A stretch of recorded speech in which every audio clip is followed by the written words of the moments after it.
खत्म कर दी। एक समग्रता से सोचने वाला नेतृत्व, एक नीति के आधार पर चलने वाला नेतृत्व, एक युग दृष्टा नेतृत्व किस तरह से काम करता है, इसकी मिसाल कायम की है। पूरे आजादी से कालखंड में सरकारों की मीमांसा इसी तरह से होती है। ये सरकार किसानों की सरकार है या उद्योगपतियों की सरकार है? ये सरकार किसान कल्याण करेगी या इकोनॉमी को आगे बढ़ाएगी? मोदी जी ने बता दिया, किसान कल्याण भी हो सकता है और अर्थतंत्र भी पटरी पर आ सकता है। दोनों के बीच में कोई विरोधाभास नहीं। ये सालों तक बहस का बंटवारा रहा, ये सरकार गांव की है या शहरों की? ये भी विरोधाभास रहा। या तो आप गांव का विकास कर सकते हो या शहर का कर सकते हो। मोदी जी ने यह भी सिद्ध कर दिया, गांव दुनिया में सबसे अच्छे गांव बन सकते हैं, गांव से कोई पलायन नहीं होगा, और शहर भी दुनिया में सबसे सुविधापूर्ण शहर बन सकते हैं, स्मार्ट सिटी बन सकते हैं। ये सिद्ध किया। गरीब कल्याण और अर्थतंत्र का विकास, दोनों के बीच में भी बहुत बहस चली। कई बार कई सरकार, कई अर्थशास्त्री, कई पंडित कहते रहे कि जो अर्थशास्त्र का मतलब अर्थतंत्र का विकास करना है तो गरीब कल्याण को छोड़ना पड़ेगा। मैं आज सबके सामने कहना चाहता हूं, हर किसान को हर साल 6,000 रुपया देना, हर गरीब को सभी प्राथमिक सुविधाएं एक साथ दे देना और अर्थतंत्र को 11वें नंबर से 5वें नंबर पर ला देना, वो मोदी जी ही कर सकते हैं और कोई नहीं कर सकता। भाई और बहनों, आज एक संदेश लेकर जाइए यहां से। 130 करोड़ की 140 करोड़ की जनता के बीच में मोदी जी को तीसरी बार प्रधानमंत्री देश की जनता बनाए, हमारा अर्थतंत्र भी तीसरे नंबर पर आ जाएगा। ये संदेश लेकर हमने जाना है। इसी तरह से एक द्वंद्व चालू रहा कि विदेश नीति, अगर दुनिया को मित्र बनाना है तो देश की सुरक्षा में थोड़ा बहुत कॉम्प्रोमाइज करना पड़ेगा। ये बहुत लंबा बहस का विषय आजादी के बाद तुरंत शुरू हुआ और सारे पंडित सुरक्षा नीति और विदेश नीति के बीच के द्वंद्व में फंसते रहे। मोदी जी ने तय कर लिया और कर दिखाया कि सरहद की सुरक्षा, देश की सुरक्षा हमारी सबसे पहली प्रायोरिटी है। और आज ये करने के बाद, देश को सुरक्षित करने के बाद, मोदी जी ने भारत को विश्व मित्र के रूप में प्रस्तावित किया।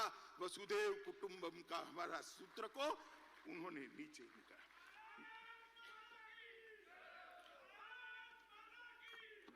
मित्रों, इंडिया अलायंस और कांग्रेस पार्टी, इसकी देन थी कि इस देश के लोकतंत्र की स्पिरिट को खत्म कर दिया।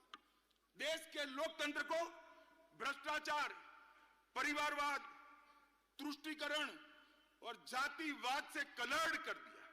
कभी भी स्वतंत्र रूप से जनमत उभर कर न आए, इस प्रकार की लोकतांत्रिक व्यवस्था करने में परिवारवादी पार्टियां लगी रही। मोदी जी ने 10 ही साल में भ्रष्टाचार, परिवारवाद, तुष्टीकरण और जातिवाद को समाप्त कर विकास की राजनीति को मध्य बिंदु में लाया, जिसको देश की जनता ने स्वीकारा। मित्रों, मैं आज आप सबके माध्यम से करोड़ों भारतीय जनता पार्टी के कार्यकर्ताओं को कहने आया, अगला चुनाव 2 खेमे पड़े हुए महाभारत के युद्ध में जैसे पांडव और कौरव के खेमे पड़े थे, इसी तरह चुनाव के पहले 2 खेमे पड़े हैं। एक खेमा है मोदी जी के नेतृत्व में, बीजेपी के नेतृत्व में एनडीए का गठबंधन, और दूसरा है कांग्रेस के नेतृत्व में सारी परिवारवादी पार्टियों का इंडी अलायंस। देश को ये दोनों में से एक को चुनना है। इंडी गठबंधन एक घमंडिया गठबंधन, भ्रष्टाचार, परिवारवाद और तुष्टीकरण की राजनीति का पोषक। और भाजपा और एनडीए का गठबंधन राष्ट्र प्रथम के सिद्धांत पर चलने वाला गठबंधन है। देश की जनता को तय करना है। ये परिवारवादी पार्टियां चाहिए, ये भ्रष्टाचार की पोषक पार्टियां चाहिए, तुष्टीकरण करने वाली पार्टियां चाहिए और देश के लिए जान न्यौछावर करने के लिए तैयार भारतीय जनता पार्टी चाहिए। मित्रों, ये जो अलायंस हुआ है, अलायंस ऐसे ही नहीं होता है। अलायंस जब सोच समान हो, विचार समान हो, सिद्धांत समान हो, तब होती है। ये इंडिया अलायंस जो बना है, ये पूरा का पूरा इंडिया अलायंस कांग्रेस के नेतृत्व में। मैं आज आपको कह सकता हूं, इस देश में भ्रष्टाचार की जनक कांग्रेस पार्टी है और इस देश में भ्रष्टाचार का पोषण भी कांग्रेस पार्टी ने किया है।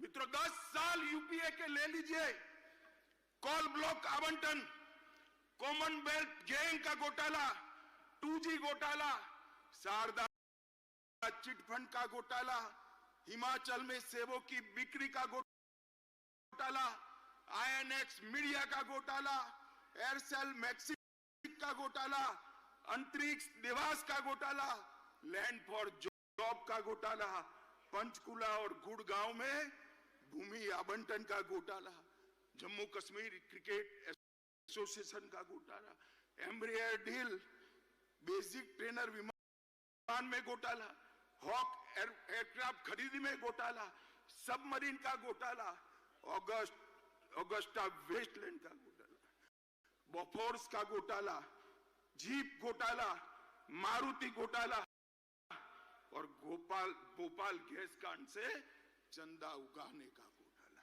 ये कांग्रेस पार्टी, हमारे यहां ऐसा कहते थे कि किसी भी तत्व का व्याप आकाश,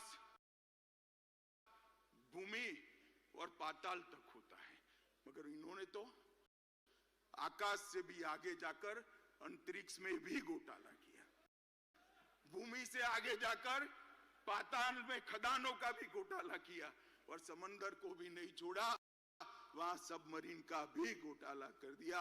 जब नल थल अंतरिक्ष हर जगह एक कांग्रेस ने घोटाले किए और इंडिया अलायंस का नेतृत्व कांग्रेस के हाथ में। मैं देश की जनता को कहना चाहता हूं, किस प्रकार की सरकार थी। एक और लाखों करोड़ के घपले घोटाले करने वाली कांग्रेस है और दूसरी ओर 23 साल से राज्य सरकार और केंद्र सरकार में मुखिया रहने के बाद भी हमारे विरोधी भी एक कानी पाई का आरोप न लगा सके, ऐसा नेतृत्व नरेंद्र मोदी का।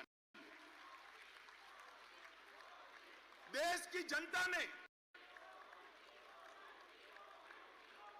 मित्रों, देश की जनता ने तय करना है कि देश का भविष्य ये भ्रष्टाचारियों के हाथ में सौंपना है या नक्सिक प्रामाणिक व्यक्ति जिस पर दुश्मन भी आरोप नहीं कर सकते, ऐसे नरेंद्र मोदी जी को सौंपना। और मित्रों, एक कहावत है, बड़े मियां तो बड़े मियां, छोटे मियां भी सुभान अल्लाह। जब कांग्रेस पार्टी इतना भ्रष्टाचार करती है तो साथी भला क्यों बाकी रहेंगे।